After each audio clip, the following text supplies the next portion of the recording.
અંકલેશ્વરમાં કમોસમી વરસાદે ધરતીપુત્રોને ભારે નુકસાન પહોંચાડ્યું। ખેતરમાંથી કાપેલો ડાંગર ખુલ્લામાં સૂકવવામાં આવ્યો હતો અને જેથી સારા ભાવ આવે તેવું વિચાર્યું હતું ખેડૂતોએ, પરંતુ કમોસમી વરસાદ વરસતા અહીં પાક ભીંજાઈ ગયો। પરિણામે બજાર ભાવ જે 510 રૂપિયાથી ઘટીને 400 રૂપિયા પ્રતિ મણ સુધી ગગડી ગયો। વેપારીઓ પણ ખરીદી કરતા અચકાઈ રહ્યા છે। ખેડૂતો સરકાર પાસે તાત્કાલિક સર્વે અને યોગ્ય વળતરની માંગ કરી રહ્યા છે।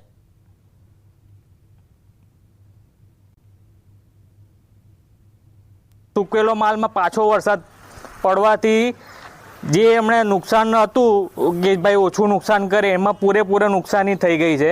હવે એ નુકસાનમાંથી સરકારને વિનંતી કરે કે થોડી વહેલી તકે સારી એવી રાહત ખેડૂતોને મળે અને થોડી ડાંગરના ભાવ ઘટી જશે અને ખેડૂતને ખોટ ખાવાનો વારો આવ્યો છે તો સરકારશ્રીને એટલી નમ્ર વિનંતી કે તમે રીસર્વે કરાવો અને નુકસાન ખોટ પ્રમાણે ડાંગરને જે નુકસાન થયું છે તેના પ્રમાણે યોગ્ય વળતર આપે એવી દરેક ખેડૂતોની આશા છે। તો પોરબંદરમાં પણ આ જ પ્રકારની પરિસ્થિતિ જોવા મળી। હવામાન વિભાગ દ્વારા કમોસમી વરસાદની જે આગાહી કરવામાં આવી છે તેની અસર પોરબંદર જિલ્લામાં પણ જોવા મળી। પોરબંદર જિલ્લામાં કમોસમી વરસાદ વરસ્યો। માધવપુર તથા બરડા પંથકના ગામોમાં માવઠું થયું। કમોસમી વરસાદને લઈને અહીં બાજરી તથા મગના વાવેતરને લઈને ખેડૂતો ચિંતામાં જોવા મળ્યા।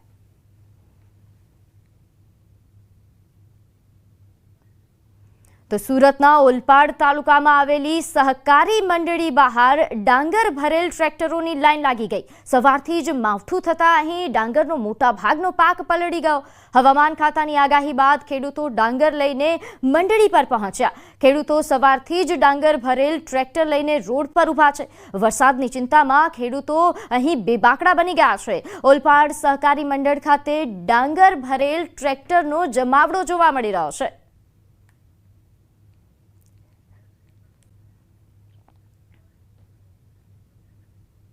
વાતાવરણમાં એ જ રીતે પલટો આવ્યો। દાહોદ જિલ્લામાં વરસાદનું આગમન થયું। કાળા ડિબાંગ વાદળ સાથે વરસાદનું આગમન જોવા મળ્યું। જિલ્લામાં જામ્યો છૂટો છવાયો વરસાદ। અહીં દાહોદ, જાલોદ, લીંબડી, વરોડ, મીરાખેડી તેમજ કારઠ જેવા ગ્રામ્ય વિસ્તારમાં વરસાદ ખાબક્યો। કમોસમી વરસાદને લઈને ખેડૂતોમાં ચિંતાનો માહોલ સર્જાયો છે। ધૂળના કારણે અહીં રોડ પરની વિઝિબિલિટી ઘટી, જેના કારણે વાહન ચાલકોને હાલાકી થઈ।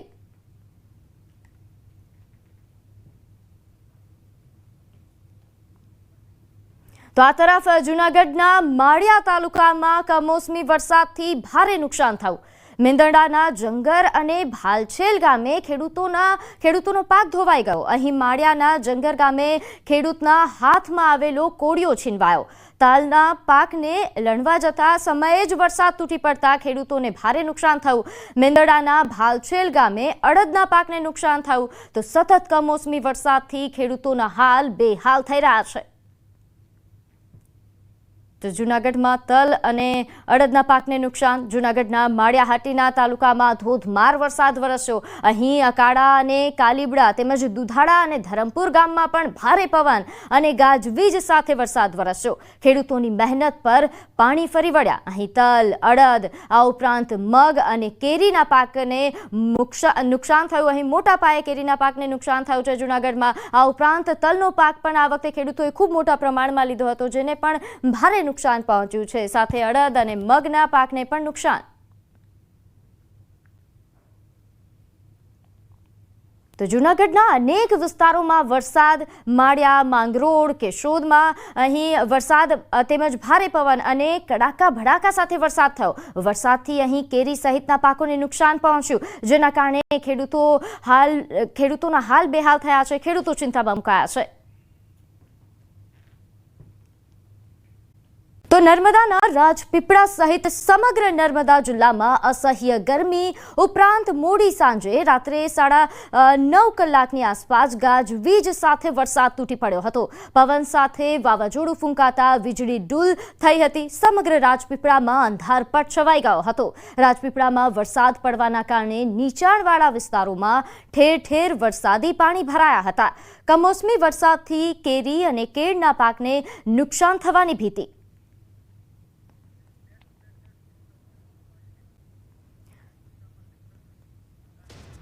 તો છોટા ઉદેપુરમાં ક્વાંટ વિસ્તારમાં વરસાદી માહોલ છવાઈ રહ્યો છે.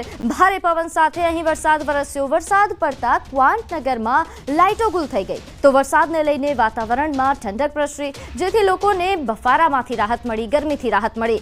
તો ગત રાત્રે જે વરસાદી માહોલ સર્જાયો હતો, જેમાં નર્મદામાં વરસાદી માહોલ સર્જાતા અહીં ભારે વરસાદ પડવાના કારણે વીજળી ગુલ થવાની સમસ્યાથી લોકોને ઝઝૂમવું પડ્યું. તો છોટાઉદેપુરમાં પણ આ જ પ્રકારની પરિસ્થિતિ જોવા મળી. વરસાદ પડતા અહીંયા પણ વીજળી ગુલ થઈ.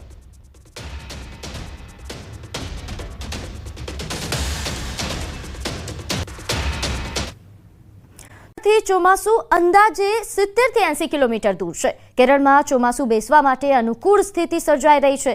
સમય કરતાં ઘણું વહેલું પહોંચી શકે છે ચોમાસું. 23 મે પહેલા પહોંચે તો તૂટશે 21 વર્ષનો રેકોર્ડ. છેલ્લે 2004માં 18 મેના રોજ બેઠું હતું ચોમાસું અને 2009માં 23 મે બેઠું હતું ચોમાસું.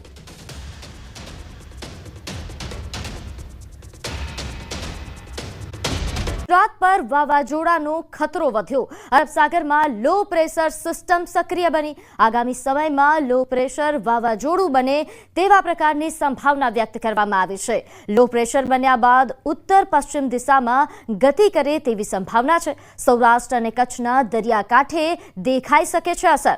તો બિપોરજોય વાવાઝોડાના ટ્રેક પર ચાલી રહ્યું છે આ વાવાઝોડું. શ્રીલંકા તરફથી વાવાઝોડાનું નામ શક્તિ પણ આપવામાં આવે તેવી શક્યતાઓ છે.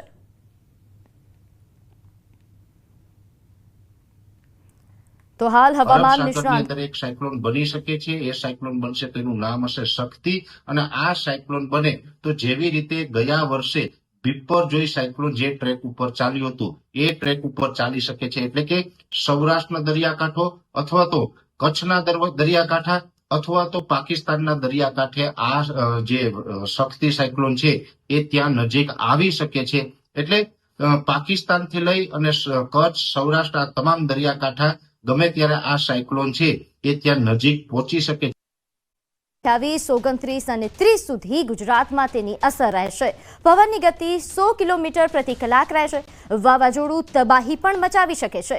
ગુજરાતના કેટલાક ભાગોમાં ભારે વરસાદ રહેશે તેવા પ્રકારની આગાહી કરવામાં આવી રહી છે. હવામાન નિષ્ણાતો દ્વારા છેલ્લા ઘણા સમયથી આ વાવાઝોડાને લઈને અને ગુજરાતમાં જે આ વાવાઝોડાની અસર થવાની છે તેને લઈને આગાહી કરવામાં આવી રહી છે. તેવામાં હવામાન નિષ્ણાંત અંબાલાલ પટેલ દ્વારા આગાહી કરવામાં આવી છે કે મુંબઈ અને ગોવા વચ્ચે જે લો પ્રેશર બનશે તેના કારણે 22, 23, 24 અને 25 મે દરમિયાન વાવાઝોડું બનશે અને 28, 29, 30 સુધી ગુજરાતમાં તેની અસર જોવા મળી શકે છે. જે દરમિયાન ગુજરાતમાં પવનની ગતિ 100 કિલોમીટર પ્રતિ કલાક રહી શકે છે. વાવાઝોડું તબાહી મચાવે તેવા પ્રકારની પણ આગાહી કરવામાં આવી રહી છે. ખાસ કરીને આ વાવાઝોડું એ ખેડૂતો માટે કહેર બનીને આવવાનું છે. ખેડૂતોને ભારે નુકસાન પહોંચાડે તેવા પ્રકારની પણ શક્યતાઓ વ્યક્ત થઈ રહી છે. તો ગુજરાતમાં ભારે વરસાદ પણ થઈ શકે છે. બનશે અને તે તબદીલ થઈને લગભગ 22, 23, 24, 25માં વાવાઝોડું બનશે. વાવાઝોડું તીવ્ર છે. લગભગ 100 કિલોમીટર જો સમુદ્રમાં ત્યાંની પવનની ગતિ પર કલાકની હશે.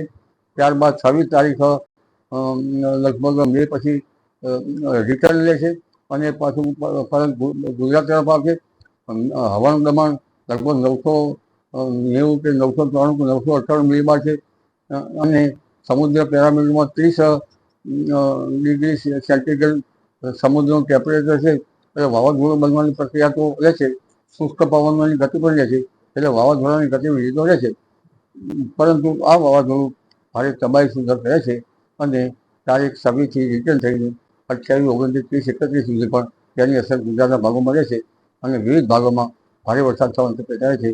બીજું વાવાઝોડું બંગાળ ઉપસાગરમાં 28મી લગભગ મેથી ઓનવર્ડ થશે. હાલમાં આંદોમાન નિકોબાર ટાપુ પર ભારે વરસાદ થશે અને આ વાવાઝોડાના ગતિવિધિના કારણે પશ્ચિમના પવનના કારણે ચોમાસું દક્ષિણ કેરળ કાંઠે લગભગ 28 મે આસપાસ આવવાની શક્યતા રહે. કદાચ મંદ પડી જાય તો 4થી 5મી જૂને આવવાની શક્યતા રહેશે. પરંતુ તેની ગતિવિધિના કારણે ચોમાસું વહેલું આવી શકે છે.